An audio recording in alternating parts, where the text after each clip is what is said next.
राज्य सरकार की यूपी पुलिस एसआई एकदम भर्तियों की बौछार होने लगी जैसे ही चुनाव का माहौल आया।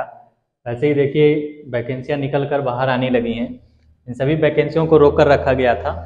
अभी आपने देखा कि 27 तारीख से आपका उत्तर प्रदेश कांस्टेबल की वैकेंसी की फॉर्म जो है वो फिलअप होने लगा है। सर्वर भी काफ़ी अच्छा चल रहा है और लोग फॉर्म अप्लाई कर रहे हैं। 60,000 वैकेंसी उसमें निकल चुकी है।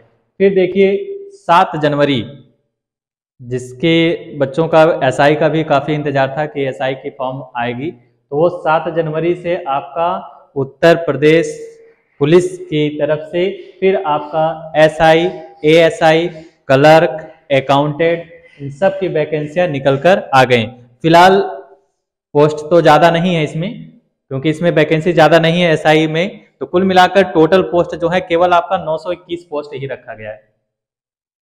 921 पोस्ट ही है और ये फॉर्म जो है 7 जनवरी से फॉर्म फिलअप होना चालू हो जाएगा।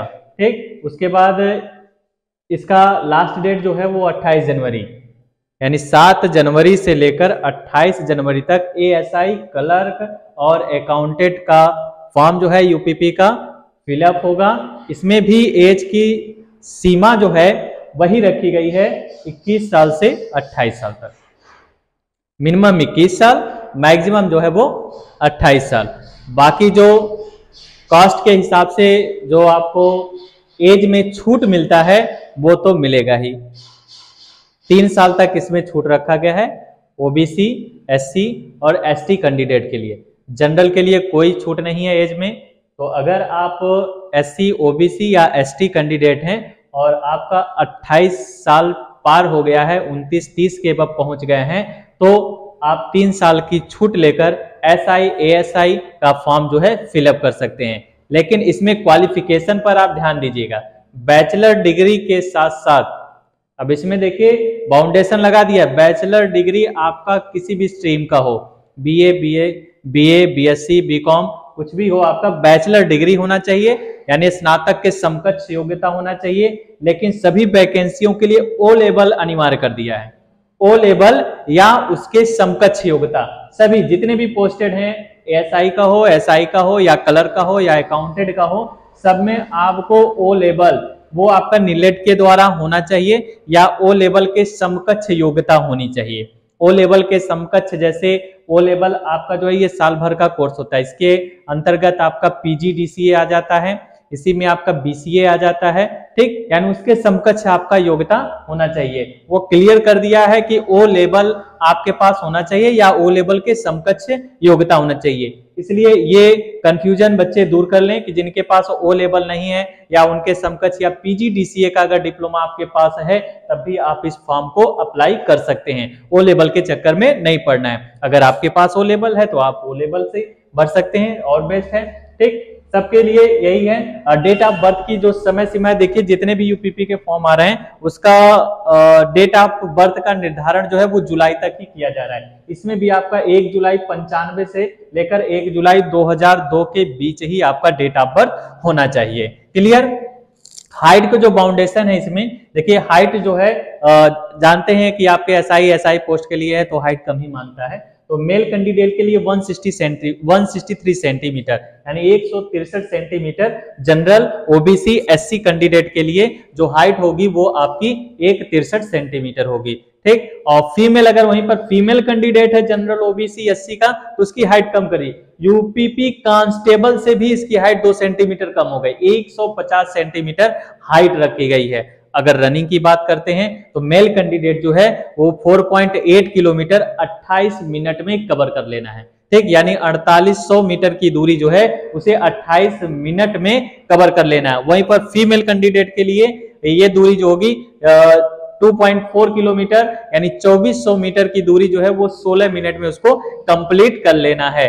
देखिए हम क्वालिफिकेशन की बात करते हैं, इसमें टोटल 921 पोस्ट है, जिसमें से एएसआई कॉन्फिडेंटियल की जो पोस्ट है वो 268 पोस्ट है, जिसमें आपका क्वालिफिकेशन बैचलर डिग्री होना चाहिए। टाइपिंग मस्ट है। मैंने बोला ना कि इसमें कुछ ऐसे क्वालिफिकेशन है जो एकदम अनिवार्य है कि आपके पास होना चाहिए।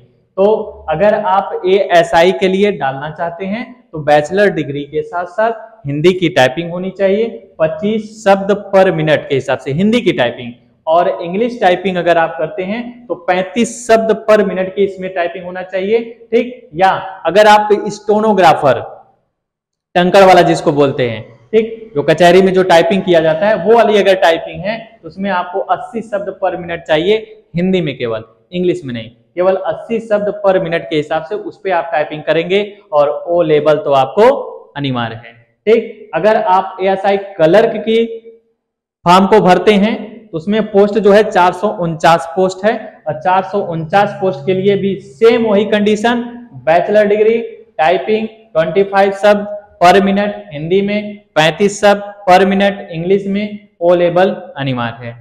ASI अकाउंटिंग में जाएंगे, ये 204 पोस्ट है इसमें बैचलर जो होगा केवल BCom वाले इस फॉर्म को फिल करेंगे, यानी अकाउंटेंट का जो फॉर्म होगा उसमें केवल BCom वाले ही भरेंगे और कोई नहीं भर सकता उसमें। और इसमें जो है हिंदी टाइपिंग केवल करवाई जाएगी, वो भी 15 शब्द पर मिनट।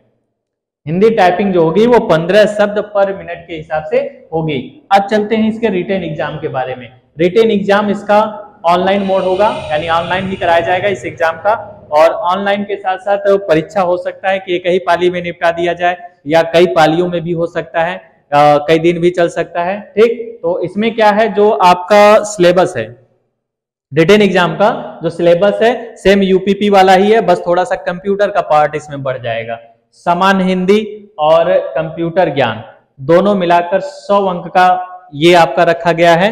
उसके बाद सामान्य जानकारी और सामयिक विषय, जिसको आप करंट अफेयर भी कहते हैं, 100 नंबर का ये रहेगा।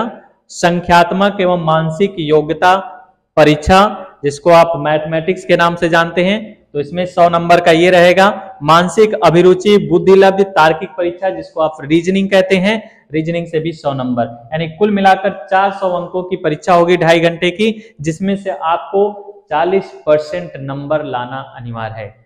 क्वालिफाई नंबर है, क्वालिफाई नंबर जो है 40% है। सेम UPP में भी कांस्टेबल के वैकेंसी में भी यही नियम है कि आपको 40% जो है वो मार्क आपको लाना ही लाना है। तो देर मत करिए, ठीक। इसका जिन बच्चों का इंतजार था, जो बच्चे कांस्टेबल वाले में से छट जा रहे हैं कि उनका एज नहीं आ पा रहा है, 5 साल योगी जी ने उसमें और बढ़ा दिया, ठीक। उसमें 3 साल की छूट मिलती थी बच्चों को, तो फिर भी नहीं आ पा रहा था उनका एज उसमें, तो उसमें 5 साल योगी सरकार की तरफ से बढ़ा दिया गया है। तो जिन बच्चों का आ गया वो कांस्टेबल में डालेंगे ही, फिर भी उनसे भी जो छूट जाते हैं वो आए SI में, SI का फॉर्म फिल करें, क्योंकि आप कई वर्षों से तैयारी में लगे हुए हैं, इंतजार भी था, तो आप इस फॉर्म को फिल करिए। आगे की जानकारी, इसी तरह के पोस्ट के लिए नई नई वैकेंसियों की जानकारी आपको हमारे YouTube चैनल पर मिलती रहेगी। तो देर न करें, हमारे चैनल को सब्सक्राइब करें, अपने दोस्तों को शेयर करें आशुतोष क्लासेज पर। फिर मिलेंगे, धन्यवाद।